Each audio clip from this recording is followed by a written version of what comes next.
पार्थाय प्रतिबोधितां भगवता नारायणेन स्वयं व्यासेन ग्रथितां पुराणमुनिना मध्ये महाभारतम्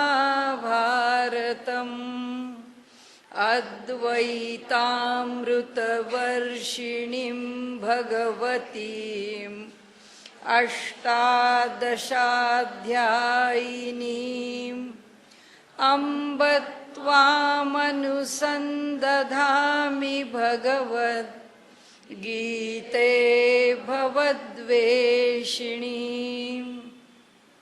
प्रपन्नपारिजाताय स्तोत्रवेत्रैकपाणये ज्ञानमुद्राय कृष्णाय गीतामृतदुहे नमः। सद्गुरु प्रपन्नपारिजाताय स्तोत्रवेत्रैकपाणये ज्ञानमुद्राय कृष्णाय गीतामृतदुहे नमः। सद्गुरुं सच्चिदानन्दं केवलं करुणाकरं ज्ञानयोगेश्वरं वन्दे ज्ञानदेवं पुनः पुनः। या ठिकाणी त्यांनी म्हटलं ती ये प्रकृती वरपडे वरपडे झाले, म्हणाले त्या प्रकृतीच्या वरपडे म्हणजे अधीन. हे असे लोक जे आहेत ते ह्या तमोगुणांनी युक्त असलेल्या मोहानी युक्त असलेल्या या प्रकृतीच्या अधीन आहेत. त्यांना मोहाशिवाय दुसरं काही माहीत नाही. सत्तेपासून दूर गेले की ते माशा जळाबिणा मासोळी तैसा पक्ष तळमळी, सगळ्या पक्षातले लोक तळमळत राहतात की नाहीच आपण जर सत्तेवर नाही राहू शकलो तर कसं चालायचं, मग काहीही करायला तयार आहेत. तसं ते म्हणतात इथे की ह्या मोहित करणाऱ्या प्रकृतीवरती हे आकृष्ट झाले, हे तिच्या ताब्यात गेले, म्हणून चिंतेचेनी कपाले गेले. म्हणून त्यांना एवढी चिंता पडली आहे. ते दिग्विजय संघ्यांचं सुद्धा एक एक वक्तव्य ऐकलं की कळतं की तडफड तडफड तडफड होतीये, कारण ते खुर्चीचं फेविकॉल सुटलेलं आहे, त्यामुळे आता करणार काय. म्हणाले चिंतेचेनी कपाले गेले. आपल्या चिंतेमुळे ते गालफाडात जाऊन बसले, गालात जाऊन बसले. वरी तामसियेचेही पडिले मुखा माझी. त्या गालाच्या इथे असलेले नुसते गालात नाही बसले, तिच्या मुखाचा घास झाले आणि तिने त्यांना ग्रासून टाकलं. त्या तमोगुणांनी चिंता उत्पन्न झाली, तमोगुणाची मोहात्मक चिंता. ती मोहात्मक चिंता त्यांना कुठे घेऊन जाते, कुठेही रसातळाला घेऊन जाते. आणि ते रसातळाला कसे गेले, तिच्या चिंतेमुळे तिच्या तोंडात जाऊन बसले. हेही त्यांना कळलं नाही की जी ग्रास घेणार आहे तिच्याच मुखात आपण पडलो तर तिनेच त्याचा ग्रास घेतला आहे. तामसियेची पडिले मुखा माझी. त्या तामस गुणाच्या मुखामध्ये जाऊन पडले, कारण त्या गालफाडात जाऊन बसले होते, आता ते पोटात गेले. जे तर आशेचेनी लाळे, जिथे आशारूपी लाळ आतो हिंसा जीभ लोळे. त्याच्या आतमध्ये हिंसारूपी ती जीभ आहे. ती जीभ काय करते आहे, ती तिच्या ठिकाणी मोठी आतुर आहे जे मिळणार आहे ते घेण्याकरता, कारण ती हिंसकच आहे. आणि म्हणून म्हणाले आशेची लाळ सुटली आहे. कशामुळे, मोहामुळे. आता एवढी आशा आहे, एवढी आशा आहे की आतो हिंसा जीभ लोळे. त्याच्या आतमध्ये हिंसा करण्याकरता किंवा हिंसेला चटावलेली अशी जीभ हालचाल करतीये. देवीची संतोषाचे चाकळे अखंड चघळी. आणि त्या जिभेवरती काय चघळलं जात आहे, जसा तोंडात कोणी मावा ठेवतो, कोणी सुपारी ठेवतो, कोणी आवळ्याची सुपारी ठेवतो, कोणी आणखीन काय त्याला आवडत असेल ते तोंडामध्ये मिश्रीन काय लावतात आपल्याला काही माहीत नाही. पण जे काय तोंडामध्ये ठेवतात त्यांनी सांगितलंय की ते जसं तंबाखूचं पान आहे, चघळत राहतात पण थुंकून टाकतात.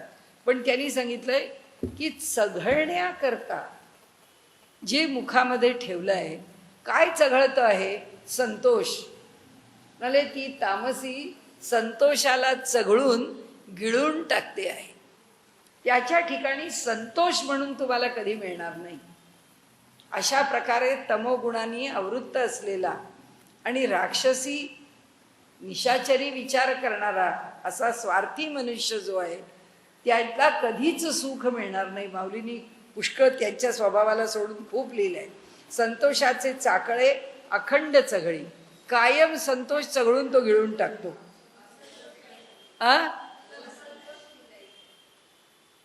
नाही नाही, देवीची संतोषाचे चाकळे म्हणजे संतोषच त्याच्या बरोबर शब्द आहे की संतोष जो आहे तो चघळून ती संपवून टाकते, त्याला सतत असंतोषातच ठेवते. जे अनर्थाचे कानवेरी, आणि कशी चघळते ते पुढे वर्णन आहे बघा.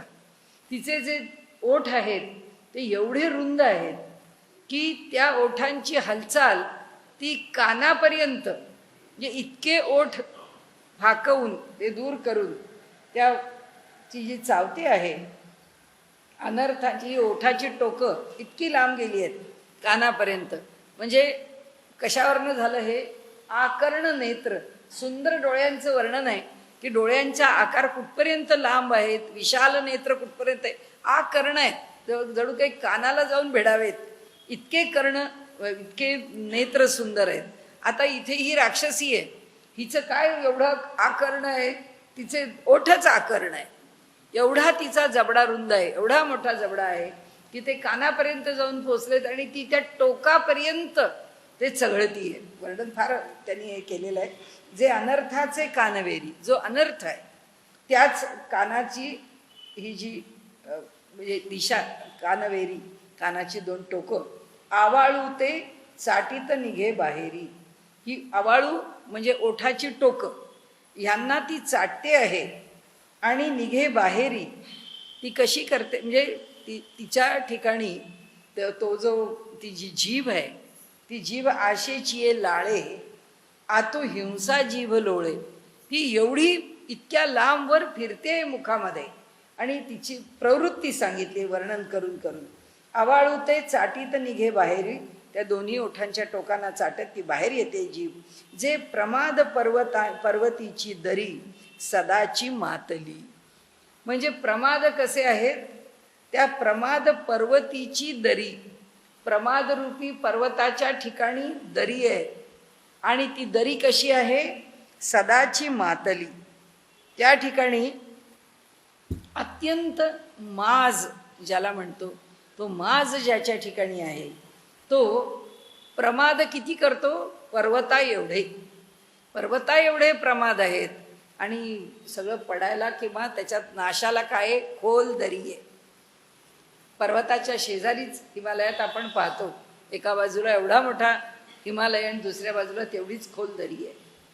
तर तसा त्या खोल दरीमध्ये त्याचे प्रमाद या ठिकाणी सदाची मातेली. जेथ द्वेषाची या दाढा, द्वेष ह्याच दाढा आहेत. खसखसा ज्ञानाचा करीती रगडा, त्या दाढांच्या खाली ज्ञान चावून रगडून संपवून टाकतात. जे अगस्ती गवसणी मूढा स्थूल बुद्धी, त्यांची बुद्धी इतकी उथळ आहे, स्थूल बुद्धी म्हणजे इतकी उथळ आहे की जसं अगस्तीला दिलेल्या कुंभाप्रमाणे त्याला जसं आवरण घातलेलं होतं त्या आवरणासारखंच हे मूर्ख आवरण घालतात त्यांच्या स्थूल बुद्धीचं. ऐसे आसुरीये प्रकृतीचा तोंडी. आता अशा प्रकारे या आसुरी प्रकृतीच्या तोंडात, म्हणजे वर्णन कशाचं चाललंय? प्रकृती मोहिनीम श्रिताहा, त्या मोहिनी प्रकृतीचा आश्रय घेतलेले तमोगुणांनी युक्त असणारे असे मोघाशा मोघ कर्मणा असे जे आहेत आणि मोघज्ञाना असे जे लोक आहेत त्यांचं वर्णन चाललेलं आहे. जे झाले गा भूतोंडी, म्हणाले ते कुठे झाले? जसं काही आसुरी प्रकृतीच्या तोंडी. ऐसे आसुरीये प्रकृतीचा तोंडी, म्हणजे अशा प्रकारे त्या आसुरी प्रकृतीच्या ठिकाणी असणारे किंवा तिच्याशी वश होऊन राहिलेले किंवा तिचा अवलंब करणारे असे जे झाले गा भूतोंडी, त्यांनी जसं एखाद्या भूताला बळी द्यावा आणि त्यांनी तो गिळंकृत करावा, ते बुडोनी गेले कुंडी व्यामोहाचा. तसे हे सगळे मूर्ख कशामध्ये गेलेले आहेत? कुणाच्या कुंडामध्ये? जे त्या खोल अशा कुंडामध्ये बुडलेले आहेत, जो व्यामोहाचा कुंड आहे, म्हणजे मोहाचा कुंड आहे. आता माऊलींनी कधी इतकं भयंकर वर्णन केलेलं नाही आहे, पण इतकं भयंकर वर्णन त्यांनी इथे केलेलं आहे. आणि ते म्हणतात अशा प्रकारे मोहाने ग्रस्त झालेला समाज, म्हणाले हाती धरवेना एवं तमाचिये पडिले गर्ते. अशा प्रकारे तमाच्या गर्तेमध्ये, खोलामध्ये जे पडलेत, न पविजतीची विचाराचे निहाते. म्हणाले त्यांना काय, विचाराच्या हाताने ते काय आपल्या ठिकाणी वर येणार आहेत. हे असो ते गेले जेथे ते शुद्धीची नाही. त्यांना पुन्हा वर येणं शक्य नाही. ते ज्या प्रकाराने जीवन जगत आहेत तिथे त्यांना किती राजकारणामधल्या घटना आपल्याला बोलायला बरं नाही वाटत, पण कसे लोक आहेत की आपल्या आयुष्याचं पार पार पार वाटोळं करून घेतलेलं आहे. केवळ स्वार्थ, केवळ स्वार्थ, केवळ स्वार्थाने ही मंडळी कशी वागतात, कशी राहतात, काय कुणाचे खून कोण करतो, कुणाला कोण मारतो, कुणाचे पैसे कोण घेतो, कुणाची घरं संपवतो, कुणाला जाळून टाकतो. किती ते म्हणाले ह्या सगळ्यांना न पविजतीची विचाराचे निहाते. हे असो ते गेले जेथे ते शुद्धीची नाही. त्यांना त्याची शुद्धच नाही. कारण काहीही झालं तरी सुद्धा शेवटपर्यंत त्यांना चांगला मार्ग दिसत नाही. ते विपरीत मार्गानेच पुढे चालत राहतात. आज आत्ता विद्यमान राजकारणातली सुद्धा मंडळी आहे की जे केवळ विपरीत मार्गाचा फक्त अवलंब करतात, दुसरा मार्गच त्यांना माहीत नाही. आपण धर्मकन्या नावाचं पुस्तक वाचा. त्याच्यामध्ये आज ज्या ठिकाणी राजकारण येऊन पोचलंय त्याच्या मागची महाभयंकर माणसं आज राजकारणात कशी वावरत आहेत आणि कशी वावरत होती आपल्याला वाचायला मिळेल. कारण ते बॅन पुस्तक आहे, म्हणजे ते आलेलंच नाही आहे वरती, त्याचं अंडरहँड सर्क्युलेशनच आहे. पण आपल्याला सांगायचा एवढाच हेतू आहे की भयानक आहे, भयानक आहे. म्हणाले म्हणून असं तो इये वायाणी. आता माऊली विटली, ते म्हणतात म्हणून असं जाऊ द्या, म्हणाले असू दे, इये वायाणी. हे काय निष्फळ वर्णन करायचं, त्या अशा लोकांचं स्मरण कराच कशा करता. कायशी मूर्खांची बोलणी, या मूर्ख लोकांच्या विषयी काय बोलायचंय. वाया वाढविता वाणी शिणेल हन. म्हणाले उगाच हा विषय वाढवत राहिलो तर माझी वाणी मात्र शिणून जाईल, म्हणाले हे सगळं बोलताना. म्हणून ऐसे बोलिले देवे तेथ जी म्हणितले पांडवे.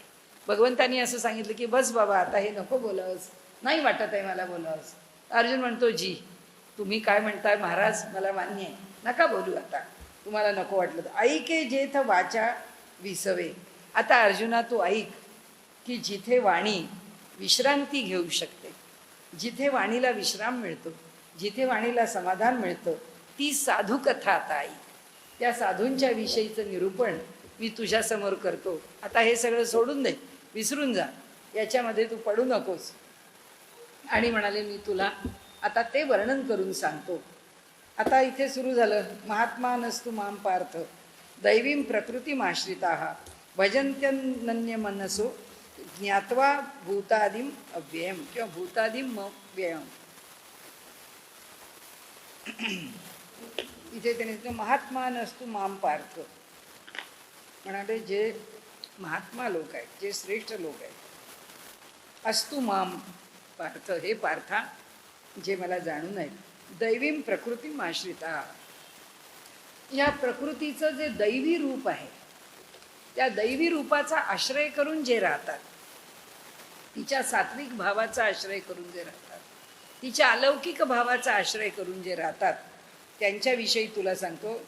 भजंती अनन्य मनसो. ते कसे आहेत? अनन्य भावानी माझं मनानी माझं भजन करतात. ज्ञात्वा भूतादिम अव्ययम. मी कसा आहे? भूतादिम व्ययम. मी ह्या भूतमात्रांच्या निर्मितीकरता आदिकारण असलेला, क्षयरहित असलेला, अशा मला जाणून हे महात्मे लोक जे आहेत ते पार्था ह्या दैवी प्रकृतीचा आश्रय घेऊन अनन्य भावानी मला भजतात. ते मात्र माझ्या ठिकाणी अनन्य भावानी माझी उपासना करतात. मी जयांची ये चोखटे मानसी, मी होऊनी असे क्षेत्र संन्यासी, जया निजले या ते उपासी, जया निजेली या ते उपासी, वैराग्य गा. तरी जयाची ये चोखटे मानसी, ज्यांच्या शुद्ध मनामध्ये चोखट मानस आहे, मी होऊनी असे क्षेत्र संन्यासी. क्षेत्र संन्यास, तो संन्यासी स्वतःला स्थानामध्ये बद्ध करून घेतो, किंवा या क्षेत्राचा संन्यास आहे, मग त्यांनी खोलीत संन्यास घेतला असेल तर खोलीच्या बाहेर जात नाही. त्या गावाचा संन्यास घेतला असेल क्षेत्र संन्यास म्हणून, एखाद्या गावात असेल तर ते गाव सोडून तो बाहेर जात नाही. तर ते म्हणतात की हा मी त्याच्या हृदयामध्ये क्षेत्र संन्यासी होऊन राहतो, त्याचं हृदय मी कधीच सोडत नाही. कारण हा जो आहे तरी जयाची निया चोखटे मानसी, ज्याचं अंतःकरण अत्यंत शुद्ध आहे, त्याच्या अंतःकरणामध्ये मी स्वतः बद्ध आहे, भक्तीने बद्ध प्रभू झाला. ज्याचं अंतःकरण भक्तियुक्त आहे त्याच्या अंतःकरणामध्ये भगवंत बांधला गेला. म्हणाले मी होऊनी असे क्षेत्र संन्यासी, जया निजेली या ते उपासी. तो जेव्हा झोपतो तेव्हा त्याची उपासना कोण करतो? वैराग्य करतो. वैराग्यच त्याची उपासना करतं, त्याला वैराग्याची उपासना करावी लागत नाही. मला वैराग्य गा, उपासी वैराग्य गा, जयाची या आस्थेची या सद्भावा, आतू धर्म करी राणीवा, जयाचे मन ओलावा विवेकासी. अले ज्याच्या आस्थेची या सद्भावा, ज्याला कळकळीनी वाटतं. तुकाराम महाराज म्हणतात, बुडत हे जन देखवे ना डोळा, म्हणून कळवळा येतो मनी. असा जो कळवळा आहे त्याची ऐसी कळवळ्याची जाती करी लाभावीण प्री. म्हणाले ही जी जात आहे संतांची, असे जयाची या आस्थेची या सद्भावा, ज्याच्या अंतःकरणामध्ये निर्हेतुक प्रेम आहे जगाच्या विषयी, आतू धर्मू करी राणीवा, त्याच्या ठिकाणी आतमध्येच धर्म राज्य करत राहतो. जसं रामकृष्णांच्या बाबतीमध्ये कुठल्याही धातूचा स्पर्श सुद्धा त्यांच्या देहाला सहन होत नसे, तर लोकांना असं वाटलं की नाटक आहे, हे काय, असं कसं होऊ शकतं. ते जेव्हा भावावेशामध्ये पडलेले होते तेव्हा त्यांच्या हातावरती एक रुपयाचं नाणं ठेवलं. त्यांना भान नाही, पण ते नाणं त्या हातावरचं आपोआप फेकलं गेलं. की जेव्हा देह सुद्धा त्या भानावर नाहीये, जेव्हा देह सुद्धा लौकिक व्यवहाराशी जोडलेला नाहीये, इथे माऊली सांगते तेव्हा वैराग्य त्याची उपासना करते. इथे माऊली सांगते की त्या देहाचा जो धर्म आहे तो धर्म राज्य करत राहतो, तो धर्मच त्या ठिकाणी त्या देहाला चालवतो. कारण त्या देहावर त्याची सत्ता त्यांनी ठेवलीच नाही, त्या देहाचं त्याला भान राहिलेलंच नाही आहे. म्हणाले जयाचेनी मन ओलावा विवेकासी, ज्याच्या ठिकाणी म्हणाले त्याचं मन जे आहे ते ओलावा विवेकासी. नुसता कठोर विवेक नाही आहे त्याच्या ठिकाणी, त्या विवेकाच्या ठिकाणी, त्या जाणीवेच्या ठिकाणी काय योग्य आहे ते जाणल्यानंतर अंतःकरण प्रेमाने भरलेलं आहे. अंतःकरणामध्ये ओलावा आहे, अंतःकरणामध्ये स्निग्धता आहे, वृक्ष पण नाही आहे, कोरडे पण नाही आहे. जे ज्ञानगंगे नहाले पूर्णता जेवुनी धाले. म्हणाले जे गंगेमध्ये न्हायलेले आहेत ते पूर्ण भावाला म्हणजे स्वस्वरूपाच्या ज्ञानाला प्राप्त झाले. पूर्णता जेवुनी धाले, त्यांना पूर्णता प्राप्त झाली आणि ती पूर्णता जेवून ते तृप्त झालेले आहे, म्हणजे ते स्वरूपाला प्राप्त झालेले आहेत. जे शांतीसी आले पालव नव्हे. आणि जे ते कसे आहेत तर जणू काही शांतिरूपी वृक्षाला कोवळी पालवी फुटलेली आहे, असं त्या सत्पुरुषांचं, असं त्या सज्जनांचं, असं त्या महात्म्यांचं स्वरूप आहे. जे परिणामा निघाले कोंब, ते कसे आहेत? परिणाम म्हणजे पूर्ण स्थिती, त्या पूर्ण स्थितीलाच जणू काही कोंब आले, म्हणजे तीच जणू काही आविष्काराला आली. ते देहाच्या रूपाने का आमच्या समोर आहेत? पूर्ण स्थिती आम्ही कशी पाहावी? त्या पूर्ण स्थितीला कोंब आलेत, म्हणजे जणू काही त्यांचं जीवन आमच्या समोर प्रकट झालंय. जे परिणामा निघाले कोंब, जे धैर्य मंडपाचे स्तंभ, ज्यांच्या ठिकाणी धैर्यरूपी मांडवाचे जे आधार आहेत, जे आनंद समुद्री कुंभ शुभ कळोनी भरिले, आनंदाच्या समुद्रामधलं पाणी त्या कुंभामधून भरभरून घ्यावं असं त्यांचं स्वरूप आहे. जया भक्तीची येतुली प्राप्ती, जे कैवल्याते परवते सर म्हणती. ज्यांना अशा प्रकारे भक्तीची प्राप्ती झाली आहे ते म्हणतात हे कैवल्य किस गली का नाम आहे, आम्हाला नको आहे, त्या कैवल्याची आम्हाला काही अपेक्षा नाही आहे. जे कैवल्याते परवते सर म्हणती, बाजूला हो सर, बाजूला हो, आमच्याजवळ येऊ नकोस, आम्हाला कैवल्य नको आहे, आम्हाला फक्त भक्ती पाहिजे. जयाची ये लीले माझी नीती जियाली दिसे. ज्यांच्या सहज व्यवहारामध्ये नीती जगली आहे असं दिसतं की नीतिमत्ता कुठे पाहावी, त्यांच्या ठिकाणी पाहावी. जे अवघाची करणी लेईले शांतीची लेणी. अवघाची करणी म्हणजे इंद्रिय, सर्व इंद्रियांच्या ठिकाणी ज्यांनी शांततेची लेणी स्वीकारली आहेत किंवा घातली आहेत. जयांचे चित्त गवसणी व्यापका मज. आणि ज्यांचं चित्त आहे त्या माझ्या व्यापकाच्या ठिकाणी अडकून राहिले, गवसणी. त्यांनी त्या मला व्यापकाला गवसणी घातली, त्यांचं चित्त त्यांनी मला बांधून ठेवलं आहे, मी त्यांच्या जवळ आहे. ऐसे जे महानुभाव ज्यांनी अत्यंत व्यापक असे मोठे मोठे असे अनुभव, श्रेष्ठ असे अनुभव घेतलेले, जे देवीये प्रकृतीचे दैव. आता दैवी प्रकृतीचं जे दैव आहे म्हणजे भाग्य आहे, जे ही सात्विक प्रकृती आहे त्या सात्विक प्रकृतीचं भाग्य काय, असे सत्पुरुष आहेत. हेच त्या प्रकृतीचं भाग्य आहे. जे जाणून या सर्व स्वरूप माझे, जे माझं स्वरूप जाणून जे मला जाणताहेत. मग वाढतेनी प्रेमी, मग वाढत जाणारं जे प्रेम आहे दर दिवसाला प्रतिक्षणी वर्धमान. हा भक्तीच्या सूत्रामध्ये म्हटलेलं आहे, नारद भक्ती सूत्रात. कसं आहे, प्रतिक्षणी वर्धमान होणार आहे, प्रत्येक क्षणाला वाढणारं सुख आहे. असं प्रत्येक क्षणाला भगवंताच्या विषयीचा प्रेमाचा उमाळा इतका येतो आहे. मग वाढतेनी प्रेमे माते भजती जे महात्मे. जे अशा सतत वर्धिष्णू अशा प्रेमाने जे महात्मे मला भजतात. परी दुजे पण मनोधर्मे शिवतले नाही. मला भजत असले तरी द्वैत भावानी भजत नाहीत, अद्वैत भावानी भजतात. ऐसे मीच होऊन पांडवा, पुन्हा स्पष्टीकरण दिलं. द्वैत भावानी भजत नाहीत एकदा म्हटलं, मग म्हणाले की मीच होतात ते पांडवा, माझ्याच स्वरूपाला येतात.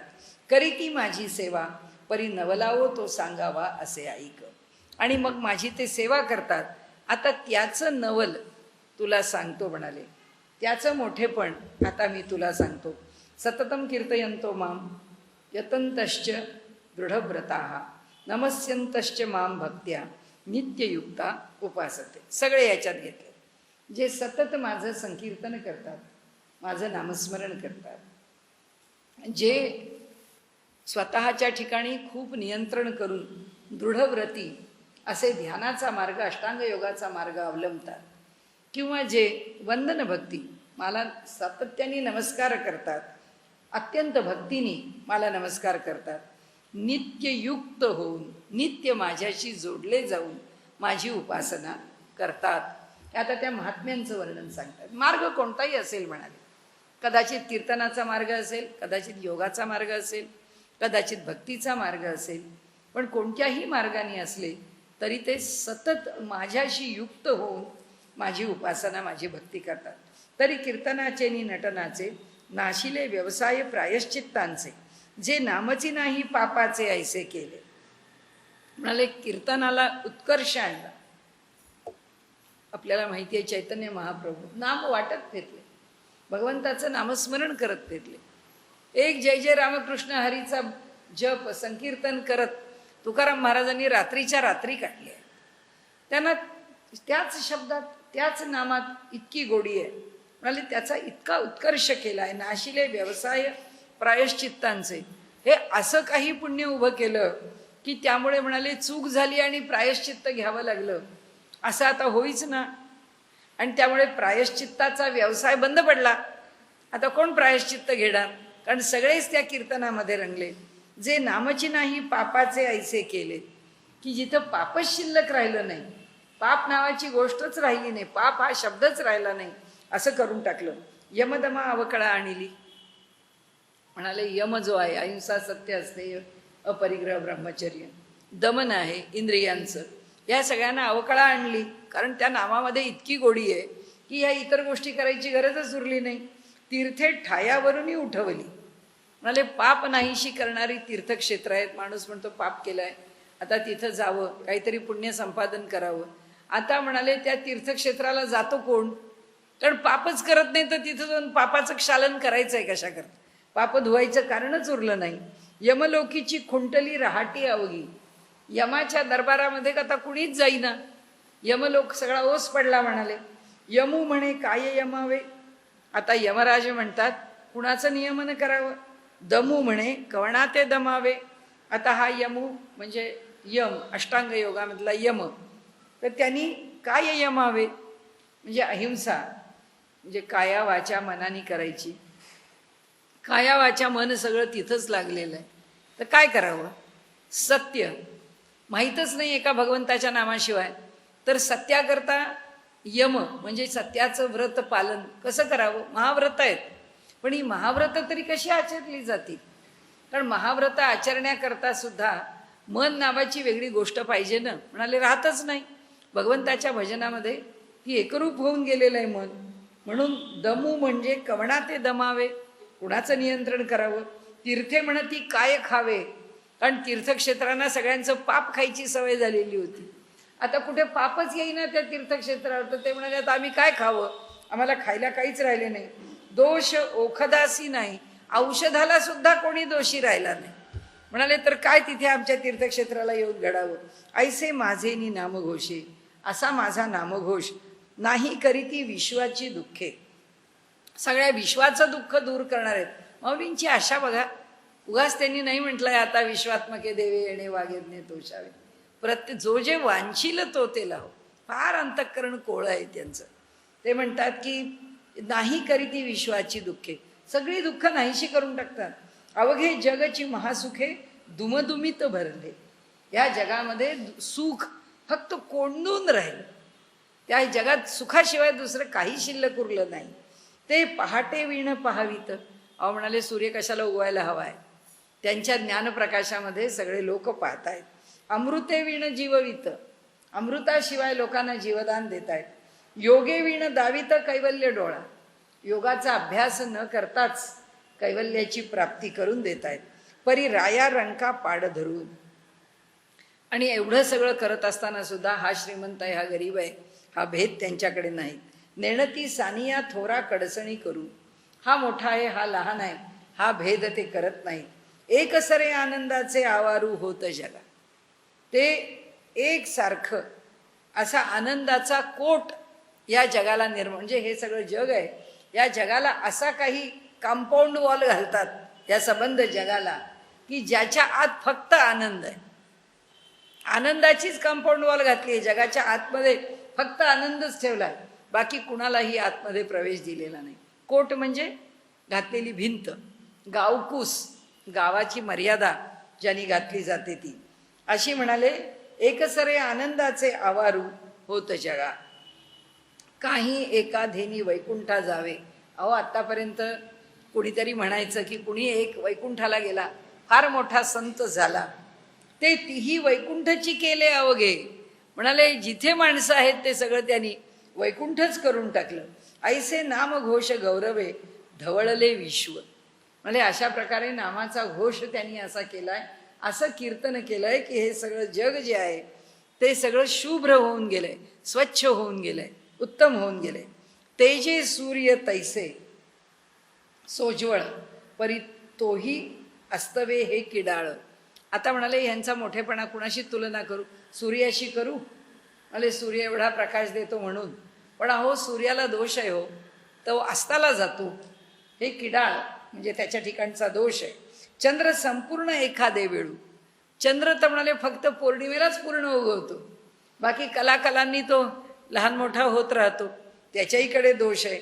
हे सदा पुरते, पण म्हणाले हे नेहमीच स्वरूप स्थितीमध्ये असतात. ह्यांचं स्वरूप कधी पालटतच नाही, ह्यांची स्थिती पालटतच नाही. सूर्याची पालटते, चंद्राची पालटते, पण यांची पालटत नाही. मेघ उदार परी ओसरे, म्हणाले मेघ वर्षाव करताना काही हातचं राखून घेत नाही, पण अहो त्याच्यातलं जल संपलं की थांबतो, पुढं काय करू शकतो, ओसरे संपून जातो तो. म्हणून उपमेसी न पुरे, म्हणून दयाघन सुद्धा म्हणता येत नाही, म्हणून मेघाची सुद्धा उपमा देता येत नाही. हे निशंकपणे सपाखरे पंचानन, फार सुंदर शब्द वापरले, असं आपण कधी दृष्टांतात बघतच नाही. म्हणाले तुम्हाला सांगतो मी की निशंकपणे एक गोष्ट लक्षात घ्या की दुसऱ्यावरती छत्रछाया करणारे हे सिंह आहेत. सिंहाने कधी छत्रछाया केली आहे? सिंह आहे क्रूर, वनाचा राजा, नियंत्रण करतो, पण त्याचा मोठा दरारा निर्माण करून म्हणाले हे सपाखरे, दुसऱ्यावरती प्रेमाची पाखर घालणारे हे पंचानन सिंहच आहेत. जयाचे वाचे पुढे भोजे, म्हणाले जयाचे वाचे नाम नाचत असे माझे, ज्यांच्या वाचेच्या समोर माझं नाव प्रेमाने नाचतं, त्यांच्या वाणीला ते माझं नाव म्हणतं, अरे घे रे, घेई घेई माझे वाचे गोड नाम विठोबाचं. म्हणाले ते सांगतं की विठोबाचं नाव घे, वाणी दुसरं काही करू नकोस. म्हणाले जे जन्म सहस्री ओळगिले एक वेळ मुखासी यावया. अहो मुखात एकदा नाम येण्याकरता 1000 जन्म घ्यावे लागतात, तर याच्या समोर माझं नाम नाचतंय की तुझ्या मुखामध्ये ते येऊ दे, इतकं मला त्या माझ्या नामाला त्याचं प्रेम आहे. तो मी वैकुंठी नसे, एक वेळ भानुबिंबीही न दिसे. म्हणाले मी कुठे असतो, एक वेळ मी वैकुंठात सुद्धा नसे, किंवा त्या आदित्य मंडलात असलेला पुरुष आहे असं जे माझं वर्णन करतात, तो मी सूर्याच्या बिंबामध्ये सुद्धा नसेन. वरी योगियांची ही मानसे पुरमडवणी जाय.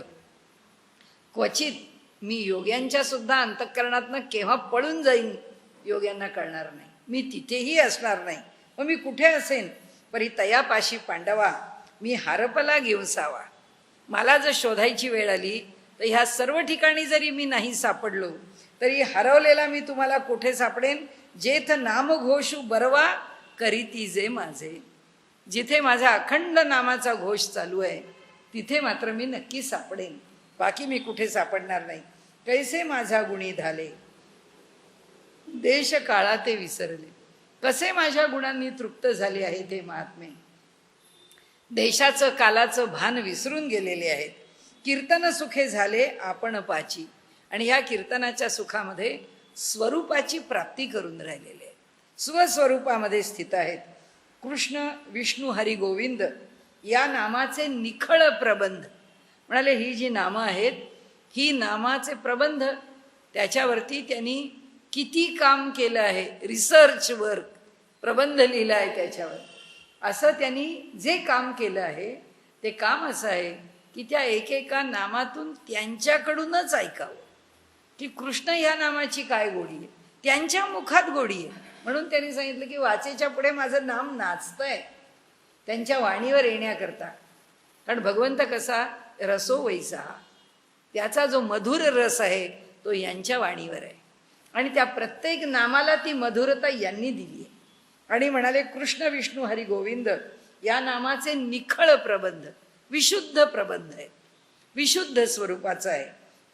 माझी आत्मचर्चा विशद उदंड गाती. त्याच्याच बरोबर काय करतात म्हणाले, आत्मज्ञानाची चर्चा सुद्धा उदंड करतात, पण वेड खरं कशाचं आहे तर नामाचं वेड आहे, हे नाम घेतात. म्हणून म्हणाले हे बहुत असो यापरी कीर्तित माते अवधारी. हे पुष्कळ झालं म्हणाले, कीर्तित माते अवधारी एक विचरती चराचरी पंडुकुमरा. एक आहे का म्हणाले, माझ्या नावाचा महिमा डंका पिटवणारे, माझा महिमा सांगत सर्वदूर विचरण करणारे एक कितीतरी. आजपर्यंत जगामध्ये संत महंतांना कुठे कमी पडली आहे? आजपर्यंत जगामध्ये संत नाहीत अशी स्थिती आमच्या भारतात कधी आली आहे? सर्व काळ या देशामध्ये संत आहेत. आपल्या आपल्या परीने ते त्यांनी जे योजून कार्य करायला आलेत ते कार्य करत सर्वदूर फिरतायत. आणि हे बहु असो यापरी कितीतरी भक्त आहेत माझे असे की कीर्तित माते अवधारी, माझी कथा सांगतात. म्हणाले भागवत कथा सांगणारे एकापेक्षा एक श्रेष्ठ अधिकारी पुरुष आहेत. सगळं जन्म आपला भागवतामध्ये त्यांनी घातलेला आहे. एक विचरती चराचरी पंडुकुमारा. आणि हा एक माझा विषय घेऊन या सबंध पृथ्वी तलावरती ते फिरताहेत. मग आणिक ते अर्जुना साविया बहुवा जतना पंचप्राणा मना पाडावू घेऊन. आता तुला आणखीन दुसरे सांगतो. मग आणिका ते अर्जुना साविया बहुवा जतना म्हणाले, या सगळ्यांना बरोबर आपल्या ठिकाणी एकत्र करून सर्व आपली वृत्ती सर्व काही त्या देहाशी निगडीत असलेलं पंचमहाभूतांनी युक्त असणाऱ्या ते सगळं एका ठिकाणी करून साविया बहुधा जतना त्या सगळ्यांना जतन करून पंचप्राण आणि मन पाडावू घेऊनी याला काय केलं, पंचप्राणाला आणि मनाला वाटाड्या केलंय. ते मार्ग दाखवतील. आणि बाकीचे कोण, आमचे सगळे अवयव, बाकीच्या देहातल्या सगळ्या संस्था, बाकीच्या अनेक गोष्टी की ज्या देहाशी निगडीत आहेत. बाहेरी यमनियमांची काठी लाविली. बाहेरून काय केलं, या अष्टांग योगामधले जे पहिले यमनियम आहेत त्या यमनियमांचं कुंपण केलं. आतू वज्रासनाची पवळी पन्नासली. आतमध्ये बाजूनी यमनियमांनी आपल्या स्वतःला सुरक्षित केलं. आणि बसले कसे, वज्रासन घालून वज्रासनाचा कोट निर्माण केला, जे वज्रासनाने आणखीन संरक्षित करून घेतलं. वरी प्राणायामांची मांडिली वाहती यंत्रे. आणि मग त्याच्यावर काय केलं, तर प्राणायामाच्या तोफा डागल्या की ज्या तोफा उडतायत. म्हणजे नुसतेच आपली तोफ ठेवली आहे आणि इथे पूर्वी या तोफेनी असा गोळीबार केला असं सांगणाऱ्या तोफा नाहीत. या प्राणायामाच्या ज्या तोफा आहेत त्या तोफा डागतायत. म्हणजे ते प्राणायाम सातत्याने अभ्यास होतोय. तेथ उल्हाट शक्तीचेनी उजिवडे. तिथे कुंडलिनी शक्तीच्या प्रकाशात मनपवनाचेनी सुरवाडे. मनपवनाची, मनाची आणि प्राणायामाची मदत घेत सुरवाडे. 17वीची ये पाणी आडे बळी याविले. 17वी आता माऊलींनी 6व्या अध्यायात सांगितलंय की 17वी जीवनकला आहे. 16 कलांनी युक्त हे संबंध विश्व आहे. आणि त्याच्या पलीकडची जी 17वी कला आहे ती 17वी कला म्हणजे जीवन देणारी कला आहे, चैतन्य. तर ती 17वी कला जी आहे ती त्यांनी काय केलं, पाणी आडे म्हणजे तळे, बळी याविले. त्या 17वीचं तळं यांनी आत्मसात करून घेतलं. म्हणजे यांनी आपल्या ठिकाणी ते जीवन, ते चैतन्य, ते तत्व, ते कैवल्य प्राप्त करून घेतलं. तेव्हा प्रत्याहारे ख्याती केली. मग त्यावेळी काय झालं, प्राणायामामुळे हे सगळं घडलं. आणि आता प्रत्याहाराने काय केलं, पराक्रम केला, प्रसिद्धीला आला. विकारांची संपली बोहली. म्हणजे बोहली, बोलीचा बोहली केलाय बरं का शब्द, आता लढीवाळ केलाय त्याला. विकार जे आहेत त्यांची भाषा संपली. बोहली म्हणजे बोली, त्या विकारांची बोली संपली. इंद्रिये बांधोनी आणली हृदयात. ही बहिर्गामी जी इंद्रिय आहेत ती सगळी मुरडून हृदयामध्ये घेतली. तव धारणा वारू दाटिले. त्यावेळी धारणेचा वारू म्हणजे धारणेचा घोडा दाटिले, त्यांनी गर्दी केली. म्हणजे आता धारणा जोरदार आपल्या ठिकाणी प्रकट झाली. महाभूता ते एकवटिले. सगळी पाचही महाभूत एकवटली. मग चतुरंग सैन्य निवटिले संकल्पाचे. मग चतुरंग सैन्य कोणतं आहे, मन, बुद्धी, चित्त आणि अहंकार. हे चतुरंग सैन्य काय केलं, निवटिले, त्यांना निपटून काढलं. हे सगळे कोण आहेत, संकल्प करणारे. कालचा जो आपला विषय आहे ना की जग संकल्पातून निर्माण झालंय. कुणाला उपयोगी आहे, योगाला. कारण योगच चित्तवृत्ती निरोध. हा योगामध्ये चित्ताच्या वृत्तींचा निरोध आहे. म्हणजे विकल्पात नाहीच पण संकल्पाचा पण निरोध आहे. हे आम्ही निपटून काढलं. त्यावरी जैत रे जैत म्हणून ध्यानाचे निशाण वाजत. सिनेमा आला ना जैत रे जैत, तो इथूनच आलेला आहे शब्द. म्हणाले जय जयकार असो, जिंकला रे जिंकला, जिंकला असा ज्याचा अर्थ आहे. तयावरी जैत रे जैत म्हणून ध्यानाचे निशाण, ध्यानाच्या नौबती वाजायला लागल्या. जिंकलो आम्ही, आता ध्यान साध्य झालं. मिळाला, नियम मिळाला, नियंत्रणात आला. आसन प्राणायाम नियंत्रणात आले, प्रत्याहाराने इंद्रिय नियंत्रणात आणली. आता धारणा त्यांनी इथे सांगितलं, धारणा वारू दाटिले. धारणा जोरदार तिच्या ठिकाणी प्रकट होऊ लागली आणि सगळ्या महाभूतांना एकवटलं. आणि मग ह्या चतुरंग सैन्याला संकल्पासहित निवटल्यानंतर आता काय झालं तर ध्यानाचा जो भाग आहे किंवा जी साधना आहे ती आता पूर्णत्वाला आली. आणि म्हणून ध्यानाचे निशाण वाजतं. म्हणजे ध्यानरूपी जो ज्या नौबती आहेत त्या नौबती झडतायत ध्यानाच्या रूपाने. आणि दिसे तन्मयाचे झळकत एक छत्र. आता दुसरं काही शिल्लक राहिलं नाही, एका स्वरूपाशिवाय काही राहिलं नाही. स्वरूपाची सिद्धी झालेली आहे. पाठी समाधी श्रियेचा अशेखा. पाठीमागे कोण आहे तर समाधी लक्ष्मी जी आहे ती संपूर्णपणे मागे उभी आहे. आत्मानुभव राज्य सुखा. आत्म अनुभवाच्या राज्याचं सुख अनुभवाला येतं आहे. पट्टाभिषेकू देखा समरसे जाहला. आता काय झालं, कुणाला पट्टाभिषेक कशाने केला, समरसाने. व्हायला दूध आहे, पंचामृत आहे, काय व्हायलं, समरसता. की जो समरस झाला त्या समरसतेचा पट्टाभिषेक झाला. म्हणजे स्वस्वरूप आहे ते कधीच सुटलं नाही. ऐसे हे गहन अर्जुना माझे भजन.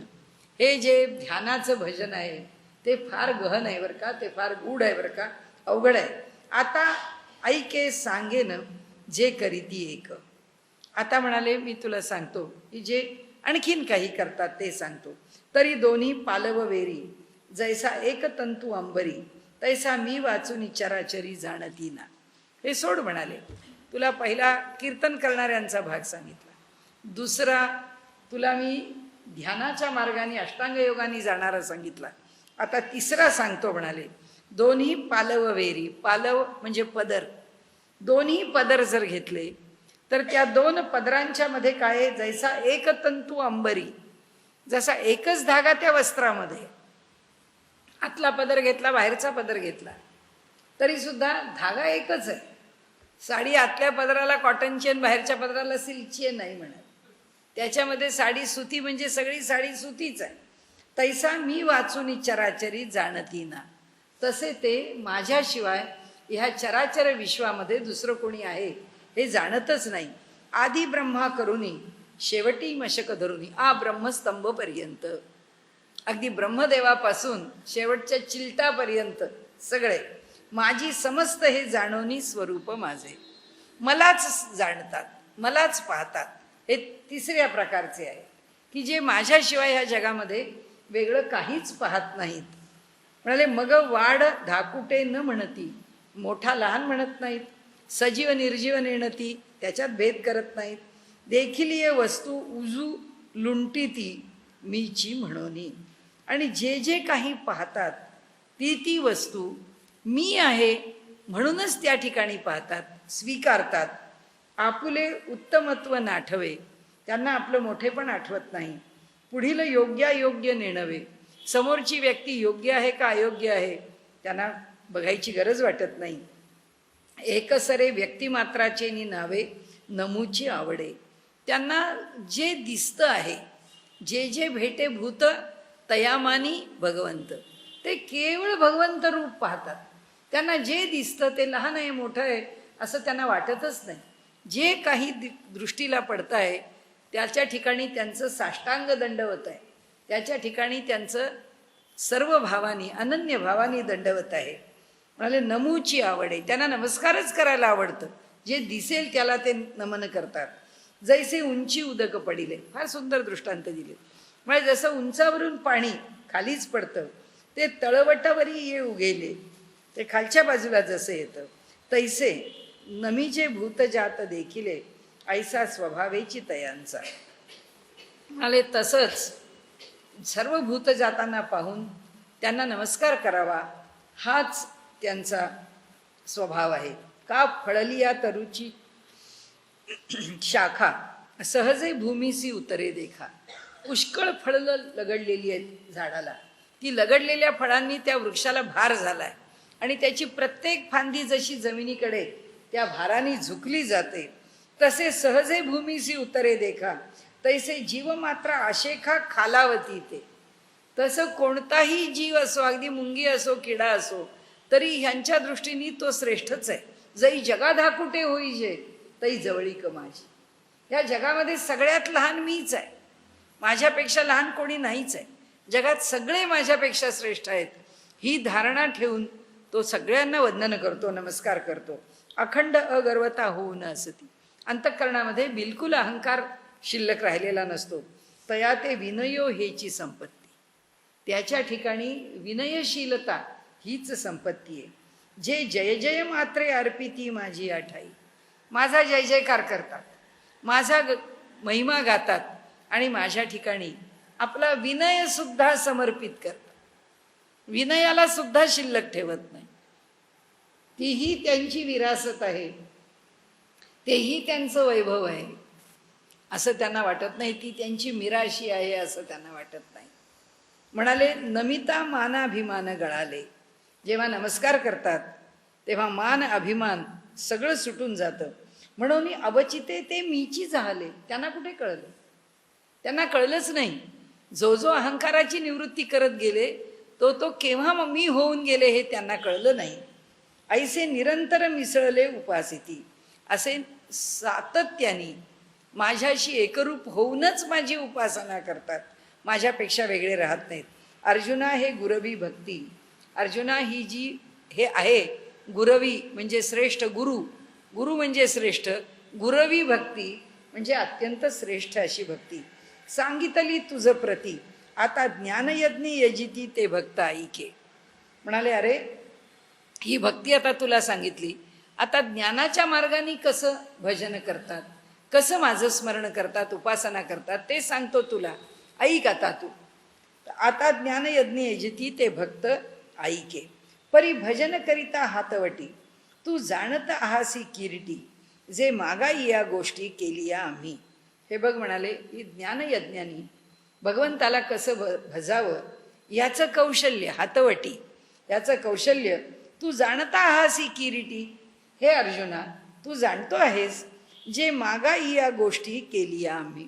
तुला मागेच मी सांगितलंय की ते कशा प्रकारे ज्ञानमार्गाने भजतात हे मी तुला मागेच बोललोय. त्यामुळे आता नव्याने सांगण्यासारखं काही नाही. तव आथी जी अर्जुन म्हणे. त्यावेळी अर्जुन म्हणतो जी हो, आपण जे म्हणतात ते मला कबूल आहे. तव आथी जी अर्जुन म्हणे, जी असं म्हणतो, आदराने म्हणतो. तै दैविकीया प्रसादाचे करणे. तो म्हणतो हे जे काही ऐकायला मिळतंय हा केवळ दैवी प्रसाद आहे. जे दैवाचा जो भाग आहे त्याच्यातून मला मिळालेला हा अनुग्रह आहे, हा कृपानुग्रह आहे. जे भगवंता मला तुझं बोलणं ऐकायला मिळतंय आणि त्याच्यामुळे तर हे सगळं चाललंय. करणं ही कृती कुणाची आहे? दैवी प्रसादाची कृती आहे. तरी काय अमृताचे आरोगणे पुरे म्हणजे. अरे भगवंता कुणी अमृत वाढतं आहे तर असं म्हणेल का ते मागे ऐकलं होतं, हो हो बरोबर आहे, आता काही पुन्हा सांगू नको, चला पुढं जाऊ, असं म्हणाले कुणी म्हणत नाही. जेव्हा अमृतपानामध्ये वाढलं जातं, त्याचं आरोगण केलं जातं, तेव्हा अमृताला कुणी नाही म्हणत नाही. आणि म्हणाले या बोला अनंते लागटा देखिले तयाते की सुखावलेनी चित्ते डोलतू असे. हा त्याचं अभिप्राय ऐकला, हे त्याचं बोलणं ऐकलं आणि अनंताला असं वाटलं अरे हा अगदी जोडला गेला. हे जे तत्वज्ञान आहे त्याच्या मनाला भिडलं, त्याला ऐकण्याची खूप इच्छा अंतःकरणात झाली आहे की सुखावलेनी चित्ते डोलतू असे. आणि भगवंत इतका आनंदित झाला की भगवंत डोलू लागला. म्हणाले म्हणे भले केले पार्था. पार्था खूप चांगलं केलं से. एरवी हा अनवसरू सर्वथा. वास्तविक पाहता हा प्रसंगच नाही हे बोलण्याचा. वास्तविक पाहता हे सगळं बोलून झालंय, ते आता पुन्हा बोलावं का? त्याची आवश्यकता पण नाही. ज्या करता तुला मी उपदेश करायला निघालो हे स्थानही ते नव्हतं. हा अनवसर असताना सुद्धा आपण इतकं बोललो आणि इतकं बोलल्यावर सुद्धा पुन्हा ऐकण्याची इच्छा तू प्रकट केलीस. परी बोलवी तसे आस्था तुझी माते. पण तुझ्यावरचं जे माझं प्रेम आहे ना ते प्रेमच मला बोलवतं. म्हणजे मला आत्ता जे बोलावंसं वाटतंय ना ते तुझ्यावरचं प्रेमच मला सांगतंय की बोल. तेव्हा अर्जुन म्हणे हे काही. तेव्हा अर्जुन म्हणतो काय म्हणता आहे भगवंता, असं का म्हणतोस तू? चकोरे वीण चांदणीची नाही. अरे चकोराला चांदणं खायचं आहे किंवा त्याच्याशिवाय तो दुसरं काही सेवन करत नाही म्हणून चंद्र उगवतो का? म्हणाले जग निबबिजे हा तयाचा ठाई स्वभाव कीजी. सगळ्या जगाला शीतल करावं हा चंद्राचा स्वभाव आहे. चकोराकरता चंद्र नाही उगवत. चंद्राचा हेतू किंवा चंद्राचं उगवणं हे इतकं लहानसं नाही आहे. ये रे चकोरे तिये आपुलिये चाडे, चाचू करीती चंद्राकडे, तेवी आम्ही विनवू ते थोकडे, देवो कृपा सिंधू. ये रे चकोरे तिये आपुलिये चाडे. एरवी त्या चकोराला त्याच्या ठिकाणी त्याच्या चाडे त्याच्या आवडी करता म्हणून तो चाचू करीती चंद्राकडे. तो आपली चोच आहे ती चंद्राकडे आ वासून ठेवतो. का तर ते चांदणं त्याच्या चोचीतून त्या चकोराला त्याचं आस्वाद घ्यायला मिळावा किंवा त्याचं सेवन करायला मिळावं. तेवी आम्ही विनवू ते थोकडे. आमची विनवणी काय, आमचं मागणं काय, आमची ताकद काय? देवो कृपा सिंधू, तुम्ही कृपेचे सागर आहात. आम्ही तुम्हाला काय मागणार? आम्ही एवढंच मागतो आहोत. तुम्ही काही माझ्याकरता ते तेवढं देणार आहे असं नाही आहे. जसा चंद्र फक्त चकोराकरता उगवत नाही, चंद्र सगळ्या जगाकरता आहे, तसं तुम्ही जे बोलणार आहात ते काय फक्त माझ्याकरता नाही. म्हणाले तुम्ही सगळ्यांकरता बोलतात. जी मेघ आपुली ये प्रौढी, जगाची आरती दवडी, वाचुनी चातकाची तहान तेवढी, तो वर्षावो पाहुनी. अर्जुन म्हणतो भगवंता, मेघाच्या ठिकाणचं मोठेपण, त्याची प्रौढी, त्याचं गांभीर्य, त्याचा पोक्तपणा, त्याची परिपक्वता कशी आहे? म्हणाले जगाची आरती दवडी. जगाला पाहिजे असणारी जी अपेक्षा आहे ती किंवा जगाला ज्याच्यामुळे समाधान मिळणार आहे ती दवडून, ती दूर करून, वाचुनी दवडी वाचुनी म्हणजे ती दूर करून, चातकाची तहान केवढी. अहो म्हणाले जगाची अपेक्षा केवढी आणि त्या चातकाला किती थेंब पाहिजेत त्या मेघातले. पण म्हणाले तो वर्षावो पाहुनी. पण तो मेघ जो वर्षाव करतो तो काय फक्त चातकाकडे पाहून करतो? म्हणाले तो सगळ्या जगाला जल देतो, सगळ्या जगाला तृप्त करतो. आणि म्हणून परी चुळा एकाचिया चाडे, जेवी गंगे तेची ठाकावे पडे. म्हणाले एक घोटभर पाणी प्यायचं आहे तरी सुद्धा गंगेच्याच किनाऱ्यावर जावं लागतं ना. जिथे पाण्याचा साठा आहे तिथेच पोचावं लागतं ना. म्हणाले परी चुळा एकाची या चाडे, जेवी गंगे तेची ठाकावे पडे. तिथंच जावं लागतं, ठाकावे जावं लागतं. म्हणाले तेवी आर्त बहु का थोडे, तरी सांगावे देवा. त्यामुळे जे माझं आर्त आहे, जे माझं तुमच्याकडे मागणं आहे ते मागणं मोठं आहे का लहान आहे याचा विचार करू नका. पण ते तुम्हालाच सांगावं लागेल. ते तुम्हीच मला सांगितलं पाहिजे. ते मोठं आहे का लहान आहे हा विषय नाही आहे, पण सांगणारे नक्की माझ्या दृष्टीने तुम्हीच आहात. तुम्हीच मला सांगितलं पाहिजे. तेथे देवे म्हणितले राहे, जो संतोषू आम्हा जाहला आहे, तयावरी स्तुतीस आहे ऐसे उरले नाही. तेव्हा देव म्हणतात गप्प हो, शांत हो, राहा. म्हणाले जो संतोषू आम्हा जाहला आहे, जो संतोष मला झाला आहे. भगवंताला म्हणाले तू संतोष दिलायस. भगवंत म्हणतो अरे तुझ्यामुळे संतोष आहे मला. जो संतोषू जाहला आहे तयावरी स्तुतीस आहे. आता म्हणाले तू माझी फार स्तुती करू नकोस. तू मला इतकं समाधान दिलं आहेस की त्या समाधानाच्यावर आता तुझ्या दोनही शब्दांची आवश्यकता नाही. काही बोलू नकोस, त्याच्यावर तू एक शब्दही बोलू नकोस. म्हणाले तेथे देव म्हणितले राहे, जो संतोषू आम्हा जाहला आहे. जे प्रेम तुम्हाला दिलंस, जो आनंद तुम्हाला दिलास, तयावरी स्तुतीच आहे. त्याच्यावर तू माझी स्तुती करावीस. तू मला जे बोलशील, जे प्रेमाने बोलशील, जे माझ्या महिम्याचं बोलशील, आता ऐसे साहे ऐसे उरले नाही. आता मी ते सहन नाही करू शकत. आता मला नाही ते स्वीकारता येणार. कारण माझं अंतःकरण इतकं काठोकाठ भरलंय. मला इतकं समाधान तू दिलेलं आहेस की आता ह्या समाधानावरती समाधान सोसण्याची माझी ताकद नाही. भगवंत म्हणतो मी ते सोसू शकत नाही. पै परिस तू आहासी निकिया परी. पण एक मोठी गोष्ट आहे म्हणाले अर्जुना, की तू फार मनापासून ऐकतोयस, अंतःकरणापासून ऐकतोयस. तू तेची वक्तृत्वा वराडिक करी. आणि त्यामुळेच काय झालं आहे की माझं बोलणं जे आहे त्याला कुणी बोलावलं. माझ्या वराडी आपण म्हणतो ना, वराडी माणसं म्हणजे आपली जे वराड आहे, ज्यांना आपण आपल्या विवाहाच्या करता बोलावून घेतलेलं आहे, त्या वक्तृत्वाला वराडिक कोण करेल? वक्तृत्वाला आमंत्रण कोण देईल? आमंत्रण देणारा कोण आहे म्हणाले? ते तुझं प्रेम, ते तुझं श्रवण.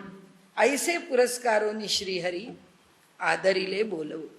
आणि असं म्हणून भगवंतानी त्याच्या बोलण्याचा आदर केला आणि भगवंत आता त्याला सांगायला लागले. भगवंतांना ऐक, तुला ऐकायचंय ना, तुला ज्ञानमार्ग ऐकायचा आहे ना, ऐक.